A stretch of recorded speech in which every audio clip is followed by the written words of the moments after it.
I didn't mean for it to go that far, guys. Um, I just went blank on the subject that I was talking with someone about.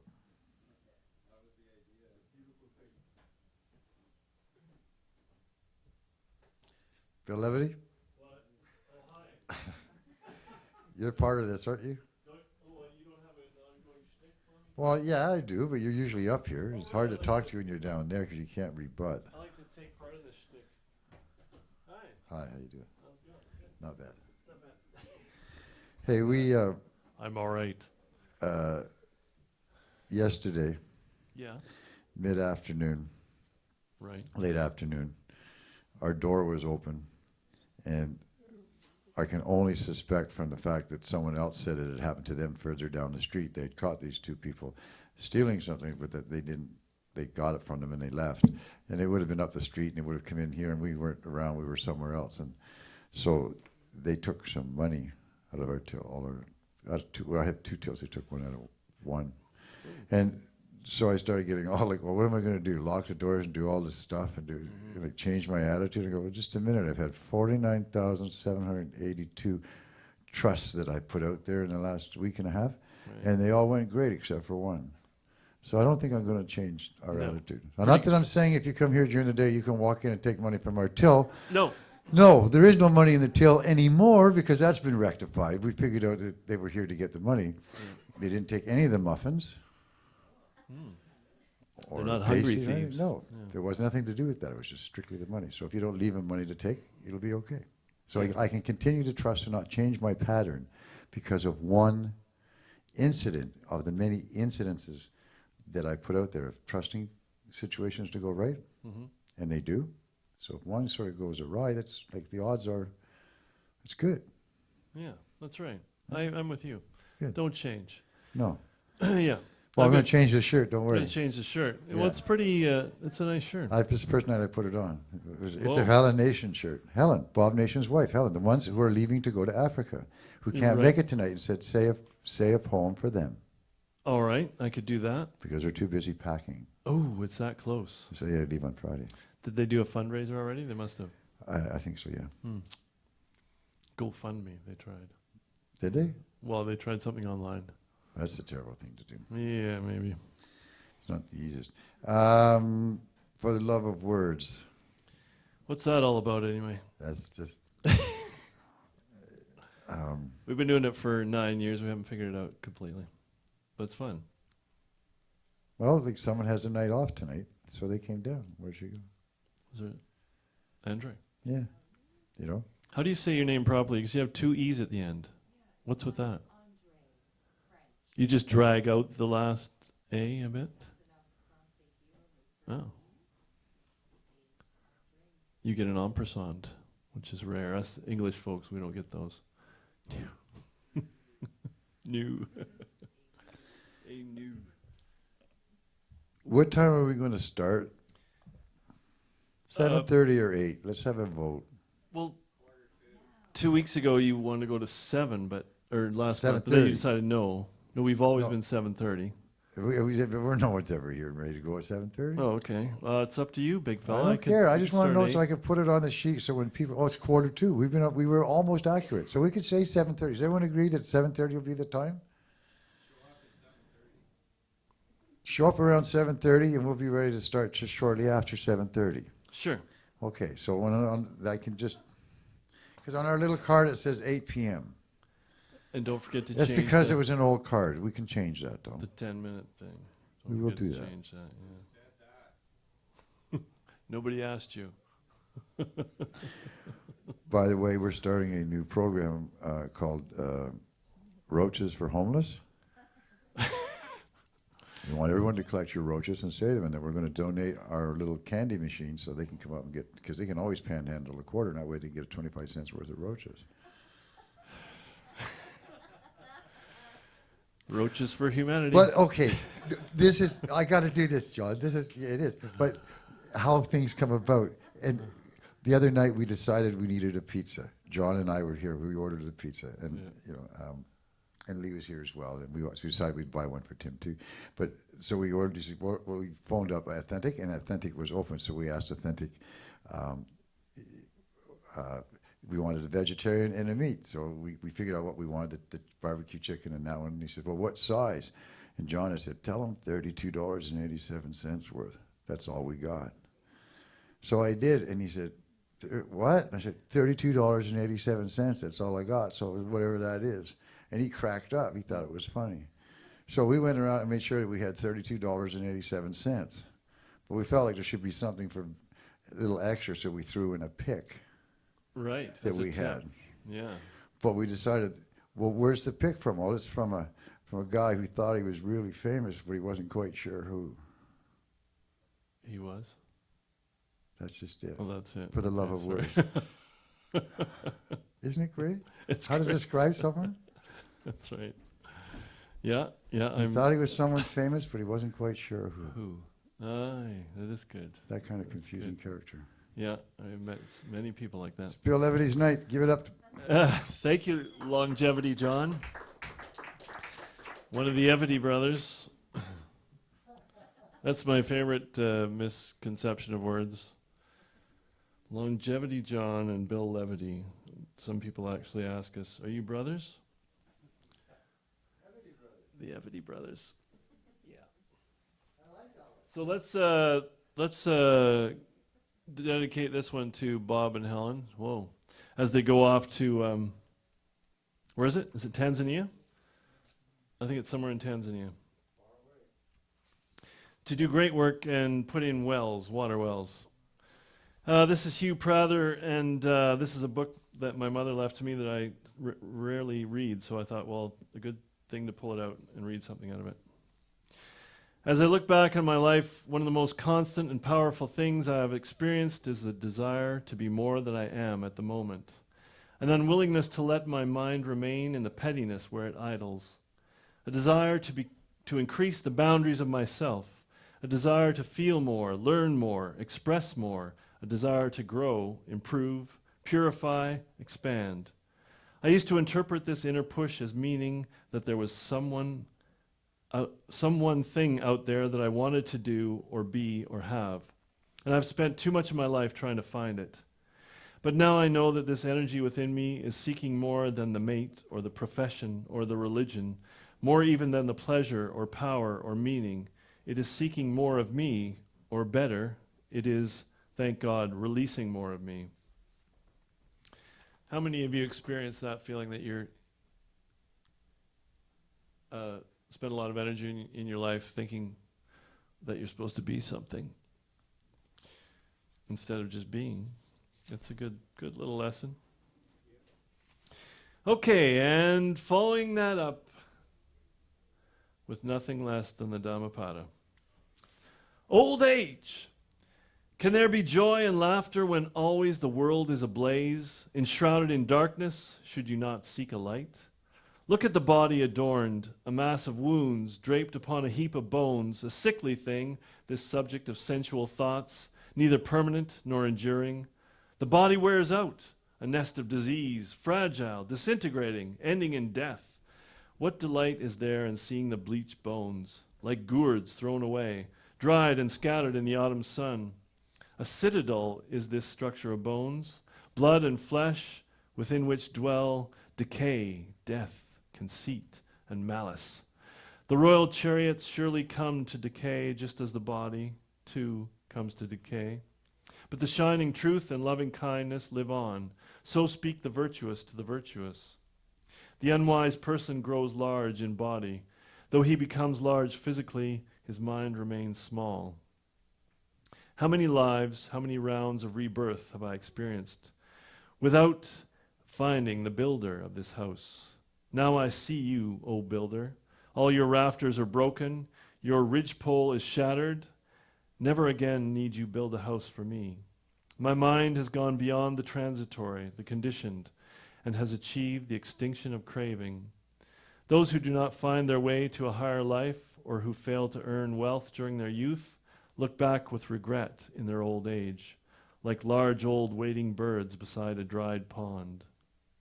Having attained neither the higher life of the seeker nor having acquired wealth and power in their youth. They lie like spent arrows that have missed their mark, bewailing their misspent past.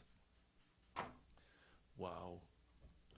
I know that's going to be none of you. Bewailing your misspent past. Shirley. Shirley? Did I get it right? It's not really your name, is it? We've got a couple of new people tonight, which is very nice. So Shirley's going to come up and read something. She needs a new name, actually. This is name she feels does not suit her. So if you have any suggestions for her after she reads.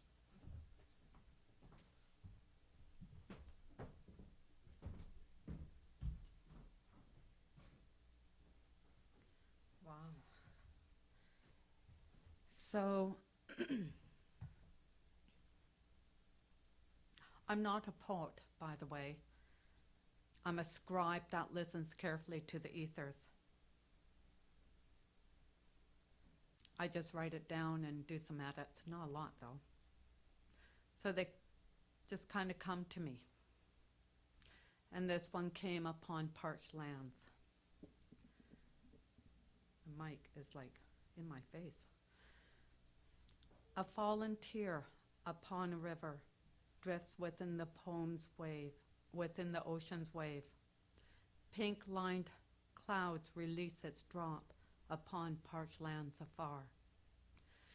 In sparsity the waters drawn from well into a pail, to nurture crops the yield too few, proportioned out for all. A mother's arms beholds a child, feeds his belly hope. That single tear has borne to light, which once was born of sorrow.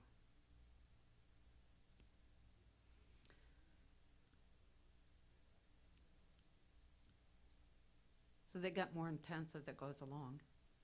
It's a soul stage.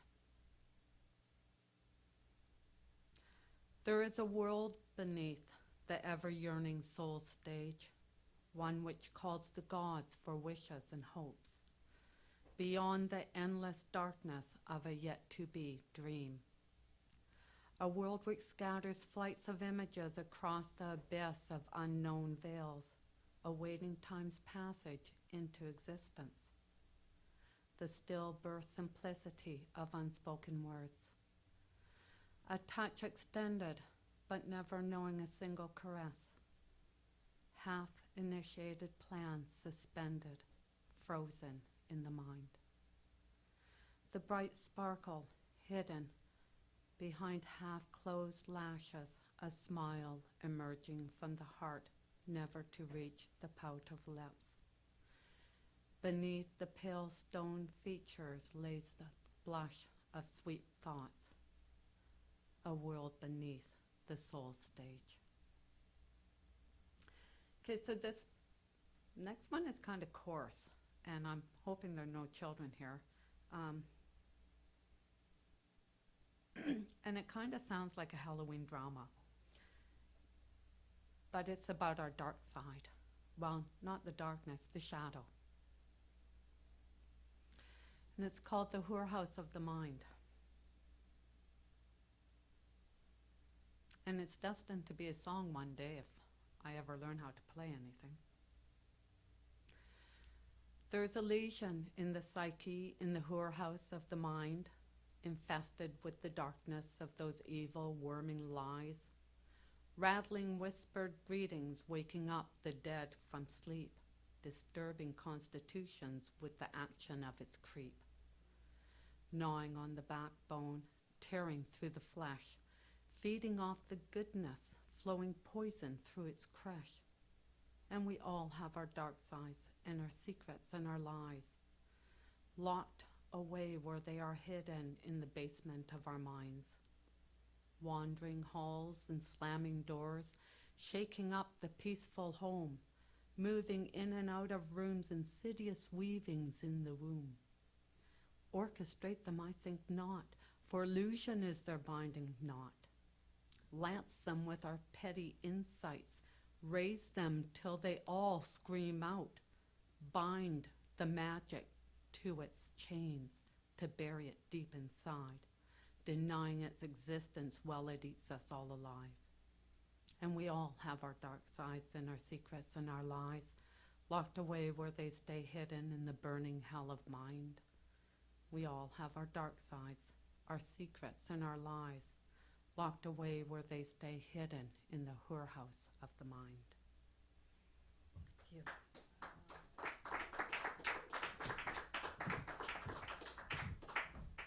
Thank you, Shirley. Very good writing. Very nice. Mr. Williams, you said you wanted to go early tonight? You're on the early work shift? Where'd he go? Keith? Oh, he's not there. Wait a minute.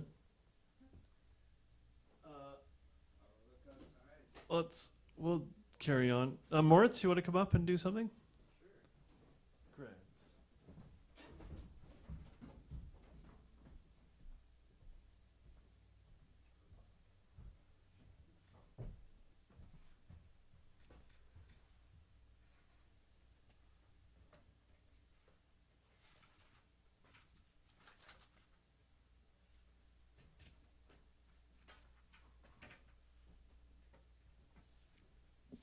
Hi, everyone. This piece is called The Joy of Smoking. The joy of smoking, an indulgence that can last most of a lifetime, no matter how long or short that lifetime may be. The following is a chronological history of my experience with the smoke. My brother and I shared our first cigarette when I was 6 years old, a discarded pack of wet cigarettes that we found on a rainy day. At a young age, an activity like smoking needs to be done in secret, and it wasn't a good move to be drying out our cigarettes on the baseboard heater where our mother found them, much to our dismay. Luckily, to our credit, my dad smoked, which diminished the hell factor of our ensuing imposed moral soul-searching. In fact, I knew when Dad was home because of a thin and inviting cloud of smoke throughout the house right at eye level. At age 10, I was experimenting with a variety of exotic West Coast tobacco substitutes, from maple and alder leaves to blackberry leaves to grass. The style of rolling was unique too, in which typewriter paper was used and cut into smaller pieces, and the goods rolled up loosely in them and cleverly held together with Scotch tape. I think I could have given the tobacco chemical companies a run for their money just by using Scotch tape. None of the leafy substances tasted very good, but there was something magical at that age about doing something that you weren't supposed to do. You did it your own way, and you survived to tell the tale. At age 14, I got my first taste of pipe tobacco, a thick and aromatic smoke that for some reason you weren't supposed to inhale. There's no better feeling than smoking with my grandfather, such a seasoned connoisseur of the pipe smoking art. And I could only imagine the wealth of thoughts, feelings, and experiences that went through his head while tending to the smoke. Well, what goes in must come out, and without a doubt what happened one of those fine fuming evenings would prove this law. My experimental nature getting the best of me, the smoke went in a little too far and a little too much of it. I managed to keep my composure until all of us had gone to bed, and then, green as could be, I zoomed outside and had just enough time to find a clever hiding place for my goods. I picked the water cistern that not only collected rainwater from the roof, but from which my grandmother also dipped into for watering. And every day for the next 2 weeks, she would have to clear off a fresh round of vomit that had risen to the surface from the bottom of the cistern. Much of my time as a young adult was spent playing music in the bars, where at the time the smoke still ruled, and filling those caverns with a sense of spirit and mystery. In fact, sometimes it was actually a mystery to see who was playing on stage or who was watching you from the stage. And the smoke added a certain raspiness and heaviness to the vocals, which was ideal for rock and blues. The victory smoke, after a successful show was heavenly. It was like you could take all those beautiful dancers on the dance floor and have them all to yourself, one beautiful fumigating embrace at a time. In times like those, smoking is better than, well, not smoking. Then things changed when, for some reason, most of the Western world outlawed smoking in public places at roughly the same time. One would have to go outside to smoke, no matter what the weather, or if available, use one of those glass-enclosed smoking rooms where non-smokers could stare at smokers from a more clinically correct perspective, kind of like going to the zoo. Needless to say, part of the magic of the pub experience vanished with the smoke. The culmination of my smoking experience happened at an elevation of about 17,679 feet above sea level, having reached the highest pass of a trek through Nepal's Annapurna mountain range. I remember it was a Marlboro Classic and had burned twice as long as the atmosphere at that altitude is only half. In reality, smoking, or not smoking, has, I believe, become extreme and a double standard. It seems frowned upon to be seen with a cigarette in your hand, even on the street, all the while getting fumigated with the exhaust of passing cars. But I'll still have a puff once in a blue moon, not to make a statement, but just because I enjoy it.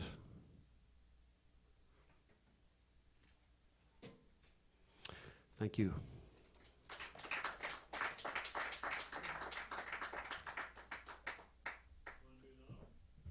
I've got one more poem. Thank you.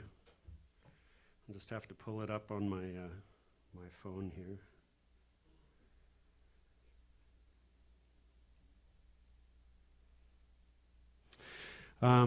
When I was 18, I got into construction and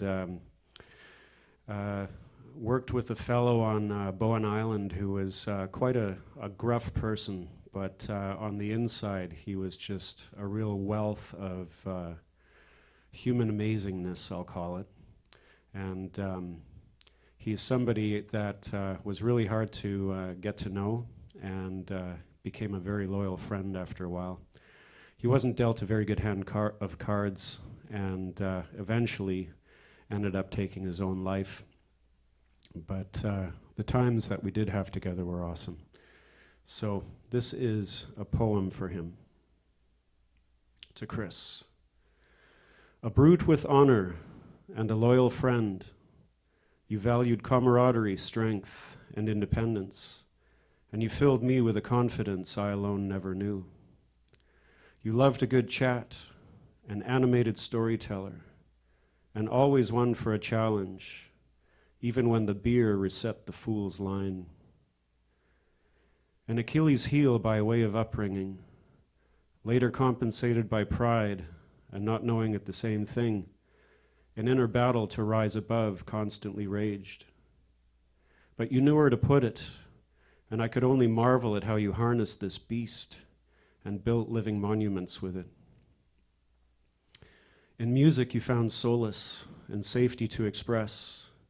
To blues and African beats you came alive, showing great empathy for the oppressed and the downtrodden.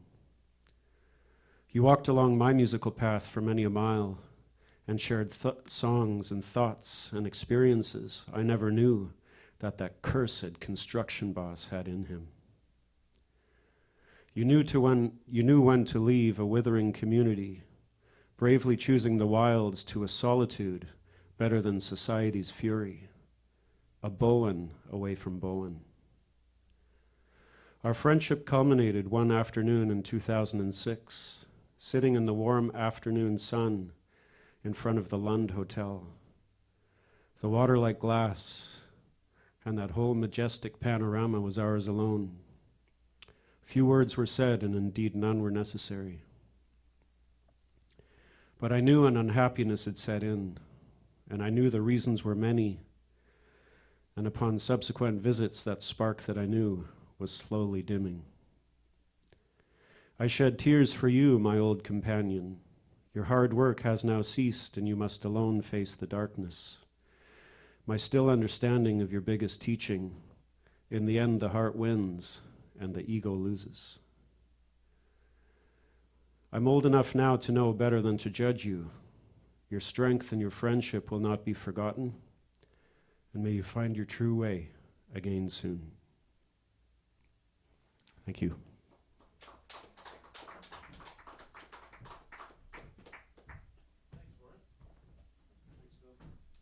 Nice to share another side of you. I'd only been used to your ethereal music, which I haven't heard for a while. Are you playing lots? Yeah, playing more again. Oh, good. Should be doing a few shows here again in November and December. Great. Wonderful. So we didn't find Mr. Williams? That's weird. Mr. Churcher, Jonathan Churcher, returning to the valley. Or no, you said you didn't return, you're just here. You haven't moved back. And I'll need to plug this in as well as... All right. Yes, there's a power bar here. All right.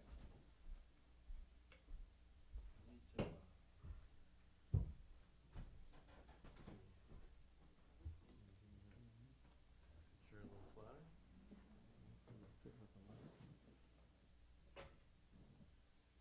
I just don't want it to suddenly blink out. You can tighten that on the bottom too. Safety. That's probably a good suggestion.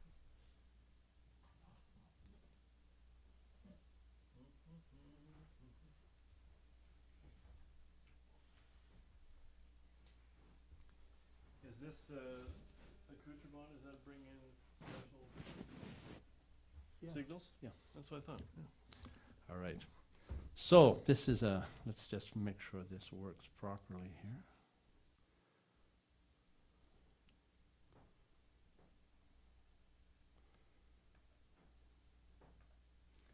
Yeah, I think we'll be okay. Okay, my name is Jonathan Churcher. I'm a singer-songwriter. I've been here a number of times singing songs, and what I'm going to do this evening is present a combination of poetry and lyrics to songs, because after all, lyrics are poetry. Hopefully they can stand on their own as mini literary pieces. So that's what you're going to hear this evening. Now I'm planning to move, and not only planning, I've decided to move back to Vancouver Island, but I want to say something about Yellowknife before, as partly of an introduction to this first piece. When the big federal election took place there a while ago, there was a huge sigh of relief in Yellowknife because it's a government town and a lot of very, very high-paid federal government jobs up there, and a lot of funding for arts and all sorts of social programs comes from Ottawa. So there's this kind of feeling amongst many people who are involved in all of that, that you got to be careful of what you say, and that conservative government spread this kind of shroud of suppression all over the place. And when the Liberals got in, there was this almost audible sigh of relief. And the one thing I noticed, because I perform a lot up there, was how valuable places are, like community halls, church halls, theaters, even open spaces in parks, how valuable a part they are of the democratic system, where we can share ideas openly with not fear of any suppression whatsoever. So I count the Duncan showroom amongst those kind of places, because here we can freely express our ideas through storytelling and music and poetry and whatever. And on a national level, my experience on that level has been at the Banff Centre for the Arts. I've spent a total of 12 weeks there over 2 different sessions. And I'm going to indirectly reference the Banff Centre in what you're going to hear at this point. So this piece is called The Visionary Mind. And so a combination of an introductory poem and then the lyrics to the song. We are the hominids, sapiens sapiens, the powerful wise ones. We've deconstructed atoms and we've made huge cities run. But this can't go on much longer, because as everybody knows, we have some really heavy debts to pay not far down the road. But the oracles are silent, the deities are mute. It looks like we are all we've got to navigate this perilous route. In the Rockies, there's a mountain called the Sleeping Buffalo. To build the nation's railway, they took away the coal. And now a different kind of collier works a different mine, looking for the treasures of the visionary mind.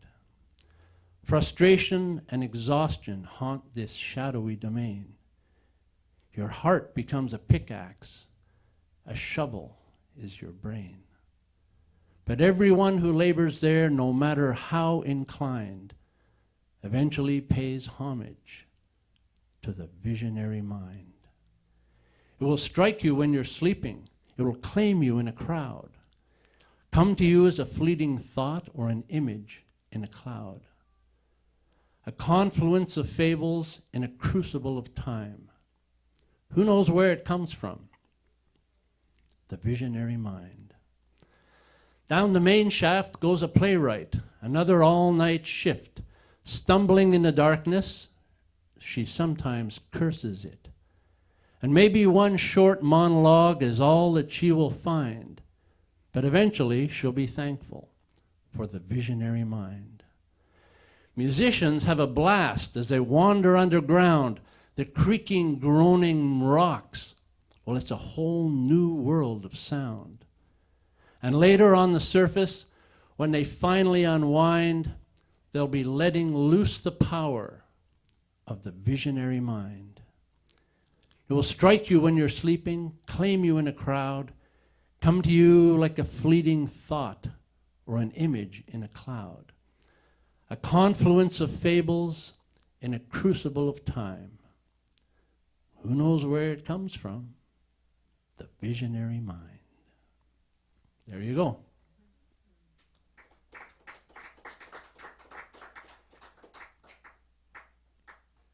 right.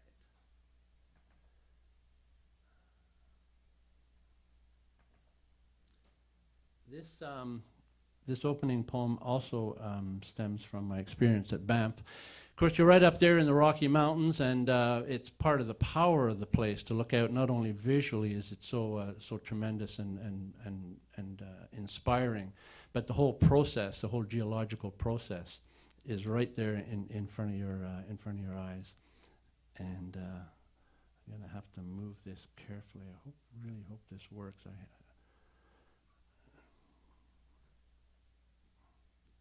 So here we go. The song that follows the poem is called Rock Walker Blues, and here we go.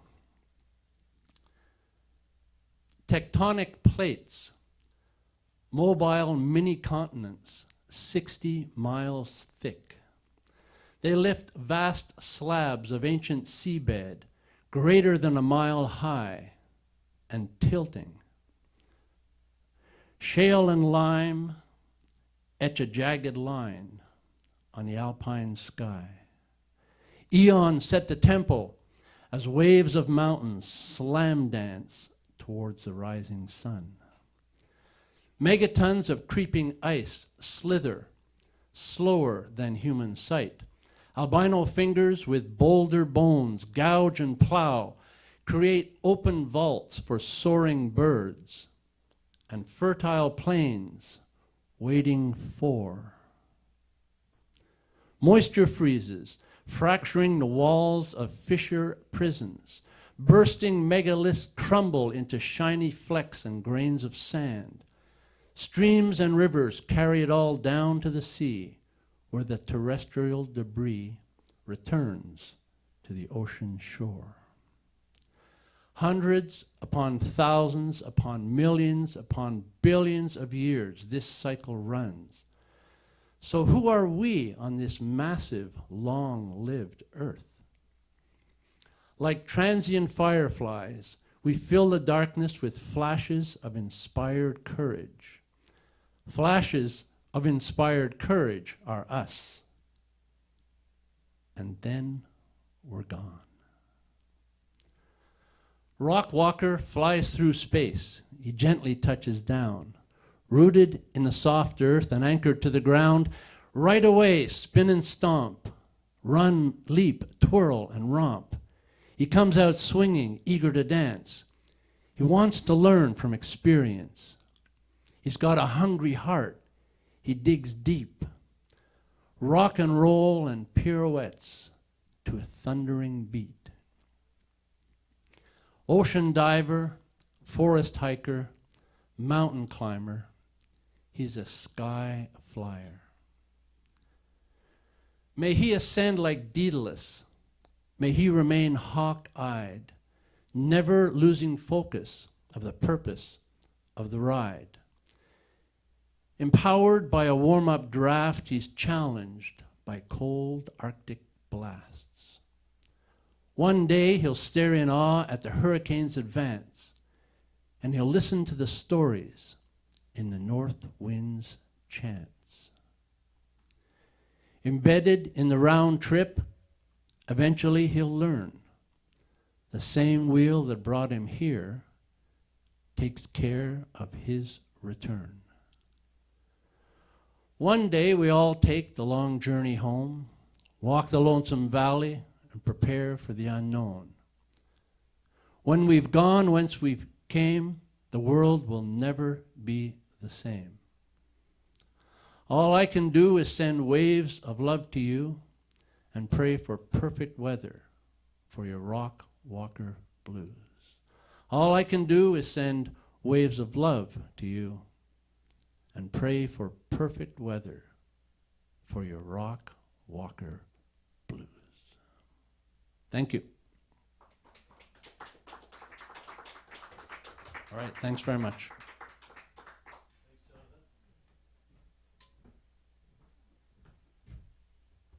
Great place to live. Yeah. How many years were you there? 11. Oh, wow. Yeah. So I can walk away and nothing's gonna happen. Nothing will explode? Thank you. Les, you sure? You sure you're not gonna read? This could be the night. One of those body tales from your youth, you know. Mahalia?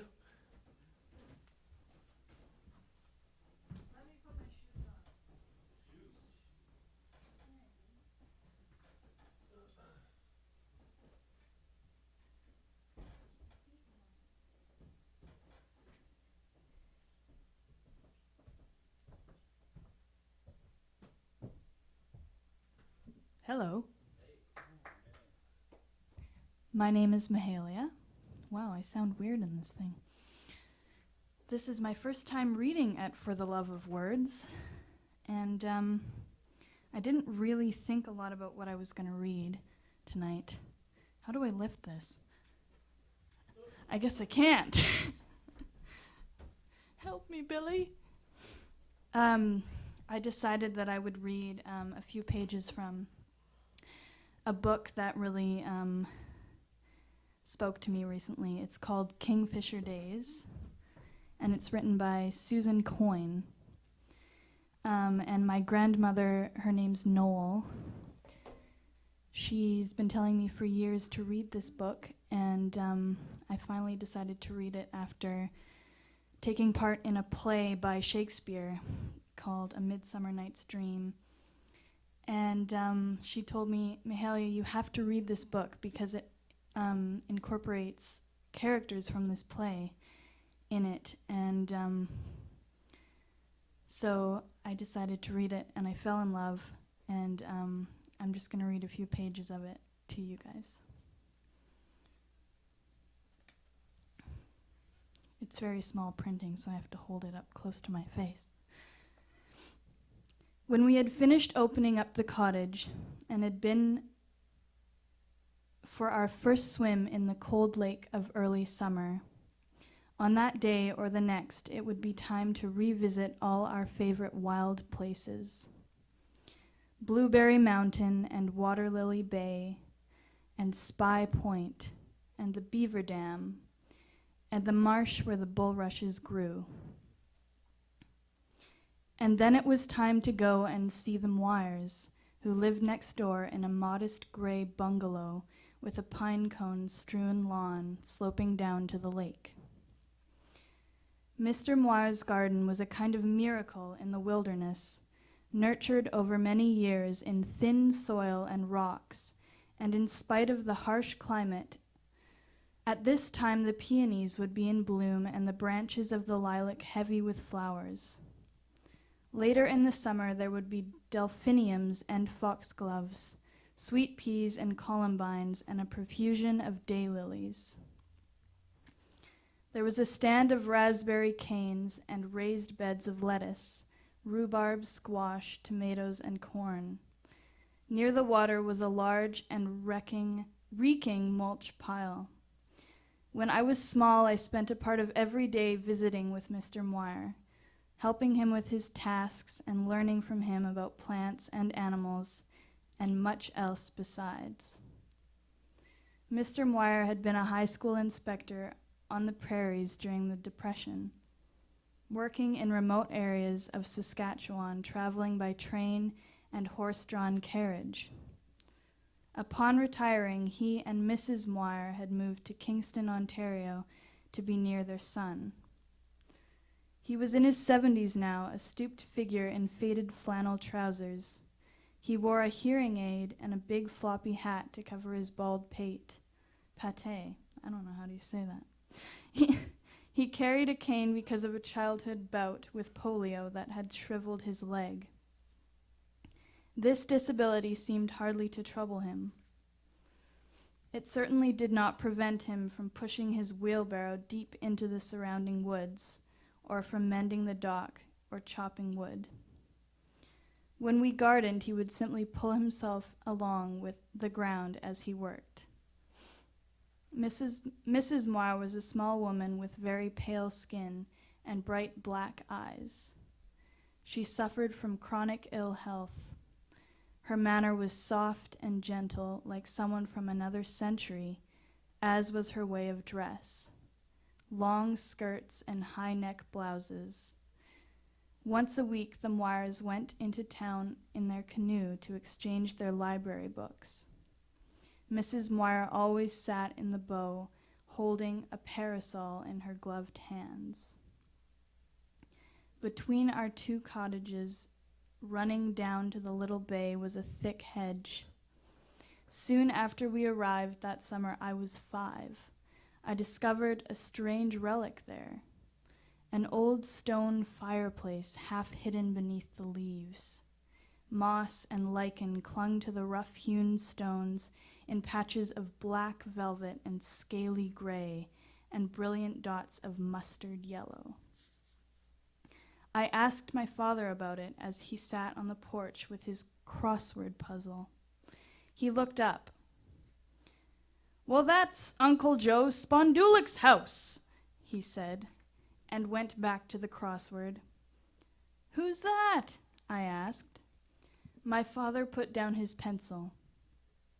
"Well, he was an elf, or so they say. There used to be a cottage there, and when that burned down, only the fireplace was left. And then Uncle Joe moved in and made it into a home for bachelor elves. Long time ago, of course." And that was all I could get out of him. I went back to the fireplace and knelt down to look inside. Deep in the shadows of the cool interior, any number of doors might be hidden. I could almost hear the hum of busy elvish lives. So I started leaving little gifts there for the elves. Handfuls of wild strawberries, a daisy chain, and overnight the gifts would disappear. I found a little whisk broom and swept the hearth, and I filled some hazelnut shells with water for the elves to drink. And I drew a picture of myself and left it under the rock. These things, too, disappeared. And then one morning, as I was on my way to visit Mr. Moir, I found something waiting for me. It was a neatly folded piece of pink paper wedged between the mossy stones. And I turned it over and over in my fingers. Its edges were stuck down with a round seal of wax, stamped with an N. And on the outside were some words written in ink, in a spidery hand, a little blurred by the dew. I ran to Paulina. She was in the laundry room feeding sheets through the wringer. I waved the paper at her, shouted over the noise. I found it on the fireplace. What does it say? What does it say? She wiped her hands and took it from me, peering at the inscription. Not to be opened by any but Susan Coyne. She gave it back and broke the seal. And then Paulina read it to me. What was written inside. To Helen Susan Cameron Coyne. Greetings. Her Majesty Queen Mab has instructed me to thank you for making a home for all her people. The great people, the fairies, the sylphs, the kelpies, the nymphs, the dryads, and hamadryads, thank you. The little people, the gnomes, the nixies, the kobolds, the brownies, the leprechauns, the elves, the pixies, the trolls, thank you.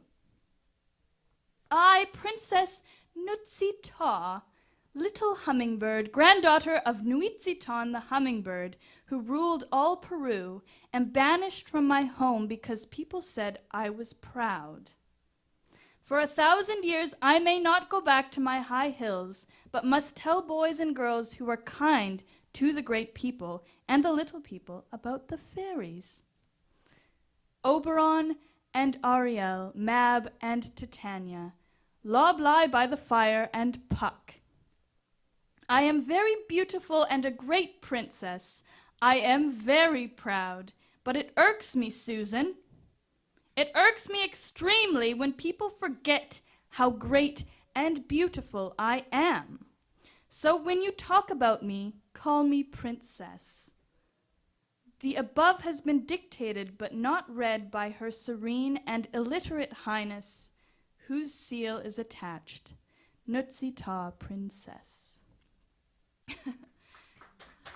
So that letter, it's neat. This book is a series of this young girl, this woman, her name's Susan Coyne. She's written this book. It's a memoir of her childhood as a 5-year-old, and so these letters are actually written to her by her neighbor, Mr. Moir, and she doesn't know that until she's a grown woman, which is really neat. So she goes through her childhood receiving these letters, thinking that they're written to her from fairies when they're written to her from her next-door neighbor, who's an old man, and it's just a really dear book. So thanks.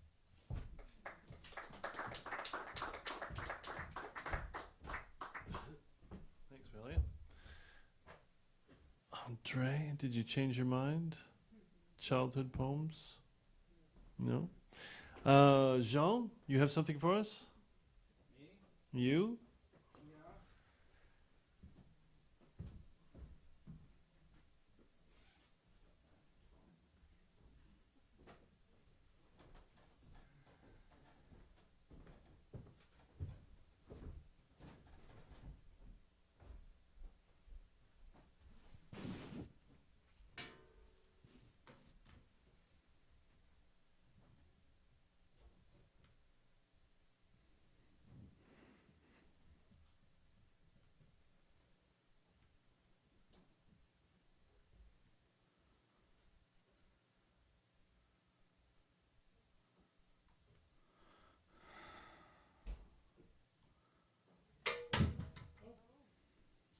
I don't need it.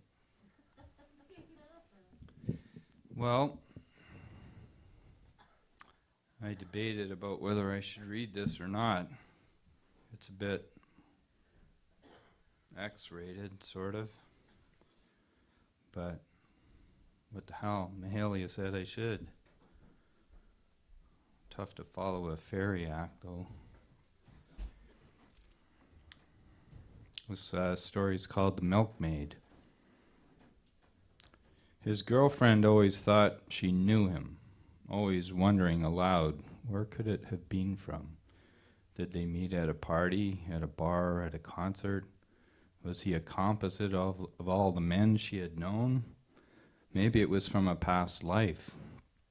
They both have English-Irish backgrounds. She was always saying that it wasn't hard to imagine that somewhere in the 17th century they had known each other. It drove him crazy. One morning in bed, as she worked his manhood with her hand, slippery with massage oil, he had a vision.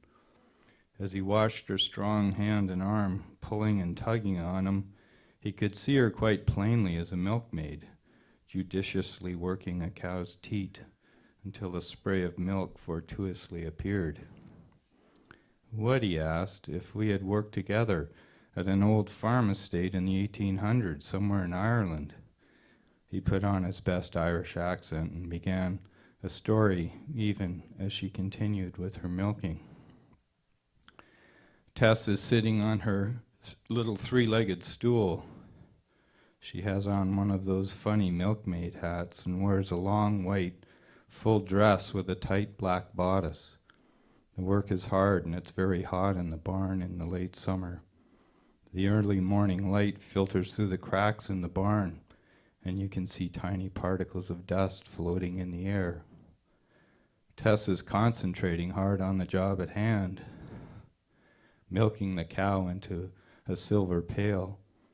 She opens her bodice to let what little cool air there is circulate around her big creamy white breasts. A thin sheen of sweat glistens on her skin. A loose strand of hair falls from her cap, and she sits up to tuck it back under, straightens her back, leans back with her arms outstretched, pulling her beautiful breasts higher out of her bodice. She opens her legs and arranges her skirt up high on her thighs to allow the air to wash over her naked crotch. Then she bends back down, taking the cow's teats firmly in her strong hands, and starts again, squirting the fresh milk into the pail, making that strange reverberating sound as the stream of milk hits the side of the pail. Unknown to her, up in the loft, the stable boy Jimmy watches her every move intently. When she had lifted her arms over her head, her nipples had popped out over the black edge of the corset, hung there for an all too brief instant, pert, pink, and erect, till they slid out of sight again when she lowered her arms. He almost fell out of the loft. He was straining so hard to see. He was not the only one straining and hard. Tess stops again and wipes her brow and looks around to make sure no one is watching. She lets her full, firm breasts fall out of the open corset. She takes them in her hands and squeezes them together. The milking has turned her on, and she brushes her own nipples with her thumbs and forefingers until they too are hard and straining. Jimmy can't believe his eyes or his luck. She looks over her shoulder again, while the cow looks back at her to see why the milking has stopped. Tess's right hand, wet with milk, draws itself up her thigh, the middle finger leaving a faint trail of milk as it arcs towards her pulsing wetness. She touches herself, lightly at first, as if exploring those first few tingles. She involuntarily groans and her head goes back, eyes closed, as her two fingers disappear into her engorged folds. Slowly she starts to rub and press and tickle herself, emitting little cries like a kitten as she is so aroused. Jimmy up in the loft is beside himself. His member is straining to be released from the confines of his breeches, but he fears any noise he makes will give away his rather precarious position. Suddenly there is a loud bang as the cow hits the side of the stall, and its rear hoof kicks the milk pail, sending a shower of hot, creamy white milk all over her thighs, like a powerful climax, and she yells out. The sound of her own voice and the feel of the milk frighten Tess out of her ministrations, and she jumps up, only to feel the warm milk running down her legs as she hurriedly puts herself back into her bodice. Her hands, which seconds ago were pleasuring herself, now return to the task of milking. Soon she is finished and gets up to empty the pail into the tub outside and come back to do the next cow. Jimmy seizes this opportunity to jump down from the loft, go to the next stall, pull off all his clothes, get down on his hands and knees, eyes closed, hoping against hope that Tess will mistake him for a cow, more than ready for milking. At that moment, Angus the bull comes in from the paddock on his morning rounds, shuffles down the straw-strewn aisle till he notices Jimmy's bright white ass sticking up in the air invitingly. Before you can say luck of the Irish, Angus has mounted Jimmy from behind. He dare not call out, as Tess's imminent return would only plunge him into a mortified state he would never escape. He tries to wriggle free, but is basically impaled on the end of the huffing bull's giant cock. He passes out. Tess comes back into the barn, anxious to finish the work she had started on herself. She rounds the next stall, and there, passed out in the straw, still on his hands and knees, is Jimmy, the stable boy, with his lily white ass still poking to the sky. And there sits Angus on her milking stool, calmly smoking a cigarette, blowing smoke rings with great relish, watching the satisfaction as they settle perfectly over Jimmy's upturned ass in the still morning air. And even better, spotlighted in a beautiful shaft of sunlight. Her hand flies to her mouth to stifle the scream giggle that erupts from her belly like Vesuvius from old Pompeii. Angus gives her a knowing look and stubs out his cigarette with his hoof, ambles back out into the paddock, leaving Tess standing there, wondering at what she had seen, shaking her head from side to side as if from a dreamy revelry. So engrossed was his girlfriend in the tale, she hadn't noticed he had come all over her about the time the cow kicked over the pail. It had been all he could do to finish the story of their first meeting before he himself passed out. Thank you.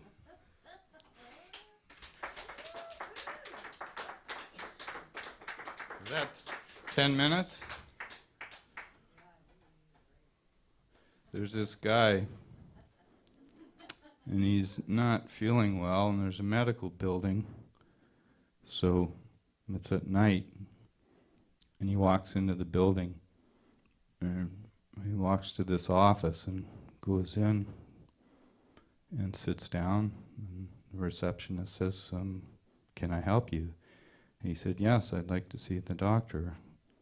And she says, yeah, that'll be about 10 minutes. He goes, that's fine. So he waits the 10. He's shown into the doctor's office, and there's this weird chair with a bunch of contraptions on it, and the doctor says, sit down. And the guy sits down. Doctor says, what can I do for you? He says, well, I think I'm a moth. He goes, you think you're a what?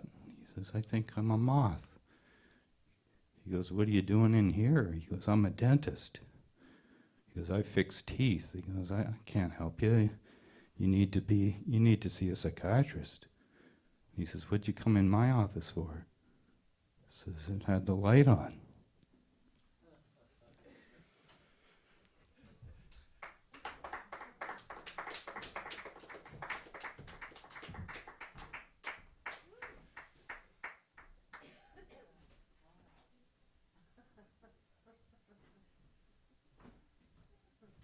Anybody else we missed? New? Keith in return? Oh. Newcomer? Oh. How are you, sir? Yeah, you want to come up and read?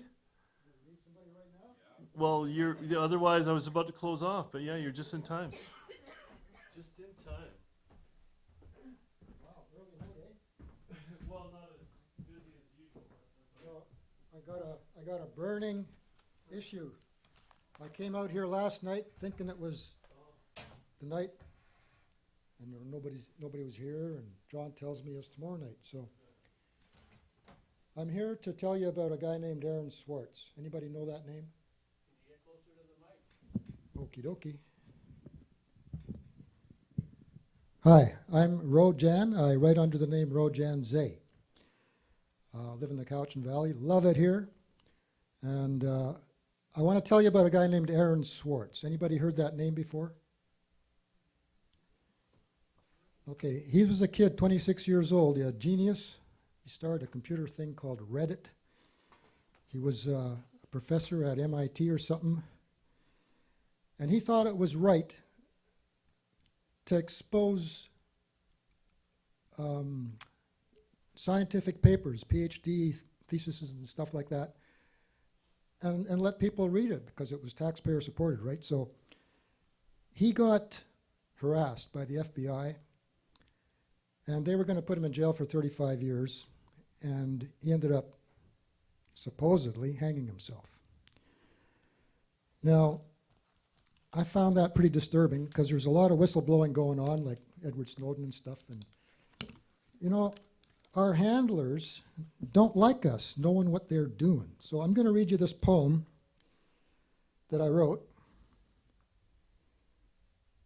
He's another one of these guys like Bradley Manning, suppressed for showing people what people are doing. This is called Veggie Lamb. And I'd just like to read a quote by Linda Hogan. To enter life, be food. Veggie lamb. Dark night. Visions blurred. Sleeps slight. Screaming heard. See it all, lambs going down. Dreams not right. Newborns found. Blood on the walls. Places haunted. Terror and violence. Not what we wanted. Words and screams. Falsely started, not what it seems, this falling apart. In so many ways, stories of old through timeless ages trouble our days. Say nothing plainly. Don't tell what you know. Pretend to keep silent wherever you go. They know what you're doing, what you have to sell, so keep every secret or end up in hell. Sit in a closet if that's what it takes, and use your resources. Whatever makes the world we live in a place to be safe for our chosen family, aware and free. The blood on the lintels, a sign to show what we're all here for and where they will go, those angels of death. A mark on the wall is enough of a signal for those who don't know. Die like a sheep. Leave your blood mark behind. Death can be gentle and even be kind. But losses abounding to you and to me should mean death to evildoers who just cannot see the Savior bleeding to show what is free. In other rooms we hear the sounds, hacking and footsteps out of bounds. Children freaking, mothers shrieking early in the morning, take your warning. This is not yesterday, my dears. This goes on today. Evil weeds growing to meet our needs beside Creator's love, sowing other seeds. Thank you.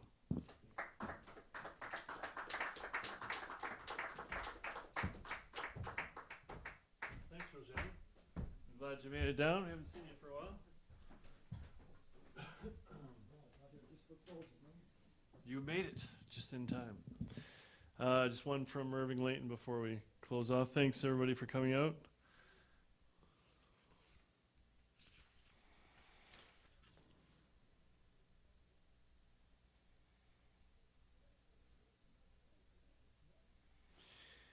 The well-wrought urn.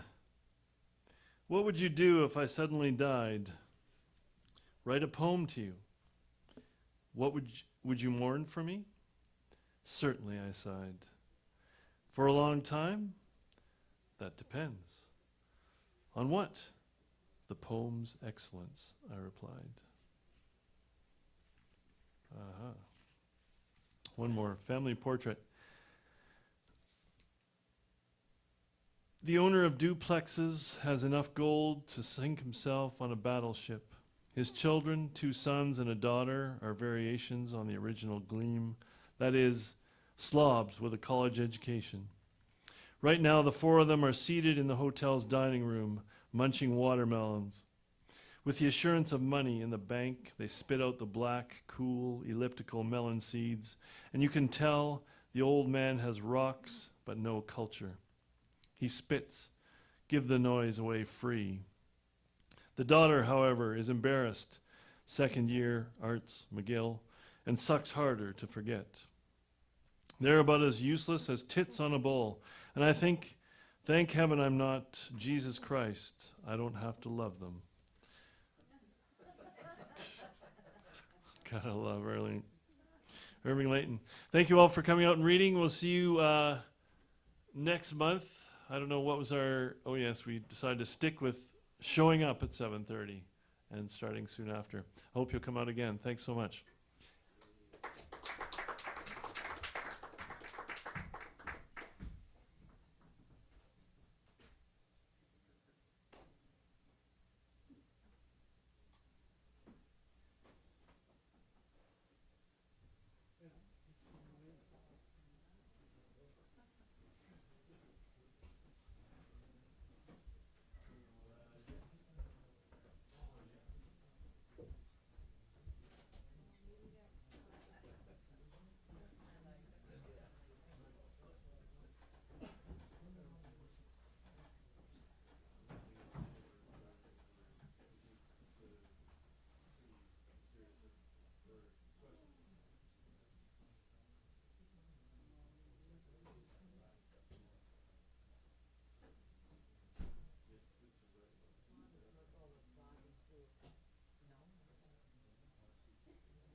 You're not alone.